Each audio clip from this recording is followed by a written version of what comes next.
So ఇది వచ్చేసి part 2 video అన్నమాట. తిరుమలకి మేము మెట్లెక్కి 5 అవర్స్లో ఎక్కేసాము. 10 to 3:30 వరకు రీచ్ అయిపోయామన్నమాట.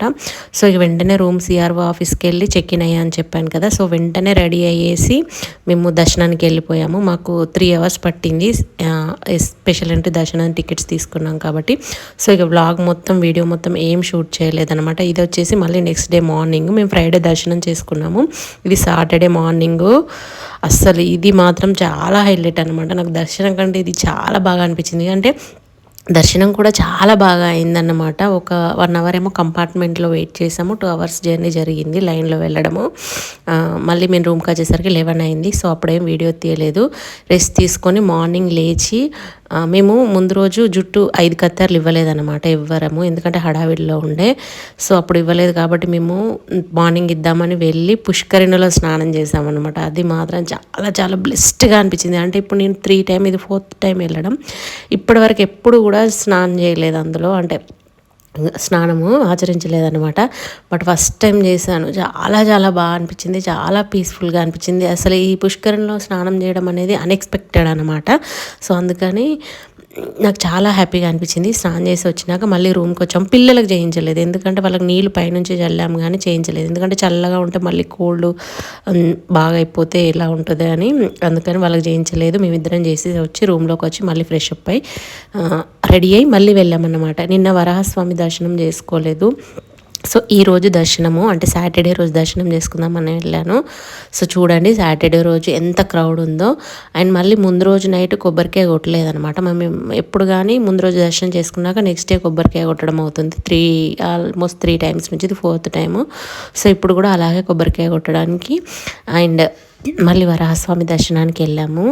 వరాహస్వామి దర్శనం లైన్లో కూడా చాలా చాలా క్యూ ఉందన్నమాట. బట్ మనం ఎంత క్యూలో వెయిట్ చేసామో అంత దర్శనం అవుద్దా. మళ్ళీ మనం దర్శనం వెంకటేశ్వర స్వామి దర్శనం చేసుకొని వచ్చిన తర్వాత మళ్ళీ మీరు ఒకసారి ఇమాజిన్ చేసుకోవడానికి చూడండి. అస్సలు మనకు అది స్వామి రూపం అనేది కళ్ళ ఎదుట అస్సలు కనిపించదు. మరి ఎందుకో తెలియదు కానీ దర్శనం చేసుకున్నప్పుడు అయితే నేను ఫుల్ వచ్చిందన్నమాట. తెలియకుండానే ఫుల్ ఏడుపు వచ్చింది. సో మేము వరాహస్వామి దర్శనం చేసుకున్నాక కొబ్బరికాయ కొట్టినాక మళ్ళీ అగరబత్తులు తీసుకున్నాము. మనకు ధూప్ స్టిక్స్ ఉంటాయి కదా, సో అవి అంటే ఎక్కువ తీసుకుందాం అన్నట్టుండే ఇట్లా పెద్ద పెద్ద బాక్స్లలో. బట్ లగేజ్ అనేది ఇబ్బంది అవుతుందని జస్ట్ ఒక 4 టైప్స్ తీసుకున్నాను. నెక్స్ట్ టైం వెళ్ళినప్పుడు మాత్రం లగేజ్ తక్కువ తీసుకుని అవి ఎక్కువ తీసుకోవడానికి ట్రై చేస్తాను, ఎందుకంటే అవి న్యాచురల్వి కదా. సో మనము డైలీ రెగ్యులర్గా వాడేది దాంట్లో ఎంతో కొంత కెమికల్ కలుపుతారు కావచ్చు, బట్ అవి న్యాచురల్ కాబట్టి మనకు ఆ ధూప్ వల్ల ఎలాంటి ఎఫెక్ట్ ఉండవన్నమాట. సో మేము కొబ్బరికాయ కొట్టేసి వరాహస్వామి దర్శనం చేసుకున్న తర్వాత అన్నదానానికి వెళ్ళాము. కంపల్సరీ ఒక 2 టైమ్స్ అయినా తింటాము మేము ఇక్కడ అన్నదానానికి వచ్చినప్పుడు. బట్ ఈసారి ఒక్కటేసారి అయిందనమాట. ఈసారి స్పెషల్ ఏంటంటే వడ పెట్టారు.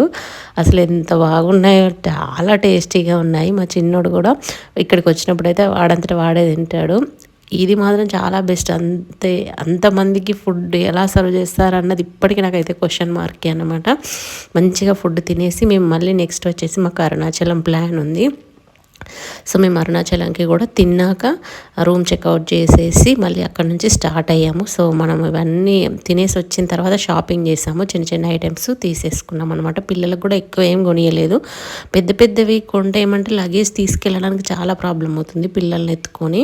అందుకని చిన్న చిన్న కార్లు, మళ్ళీ ఒక దండలు, చిన్న ఫొటోస్ కూడా ఏం తీసుకోలేదు, ఎందుకంటే అంతకుముందు తీసుకొచ్చుకునే ఉన్నాయి కాబట్టి. మనం దేవుడి దర్శనానికి వెళ్ళాం కాబట్టి అక్కడ నుంచి దర్శనం చేసుకొని పిల్లలకి ఏదో కొంచెం కొనిచ్చేసి తీసుకొచ్చేసాము. మేము వచ్చేసి మళ్ళీ ఇక్కడ మనకు తిరుపతిలో అరుణాచలం వెళ్ళే బస్సులు ఉంటాయి కదా, తిరువన్నమలై. సో అక్కడ అంతకుముందు లాస్ట్ ఇయర్ వెళ్ళినప్పుడైతే అసలు బస్సెస్ చాలా తక్కువ ఉండే. ఇప్పుడు మాత్రం 1/2 అవర్ ఒకటి 1 అవర్కి ఒకటి బస్సు ఉంటుంది. సో మేము 2:30 కల్లా తిరుపతిలో స్టార్ట్ అయితే మేము 7 వరకు అరుణాచలంలో ఉన్నాము. 5.5 అవర్స్లో రూమ్ వెళ్ళిపోయాము. మళ్ళీ అక్కడ బస్ దిగిన తర్వాత ఒక ఆటో ఆయన దగ్గరికి వెళ్తే పాపం ఆయన రూమ్ చూపించాడు. రూమ్ మనకి దేవుడి దగ్గర, అది అరుణాచలం టెంపుల్ దగ్గరనే మాకు రూమ్ దొరికిందనమాట. బట్ ఏంటంటే కొంచెం కాస్ట్ ఎక్కువ, 1500 ఛార్జ్ చేశారు రూమ్కి.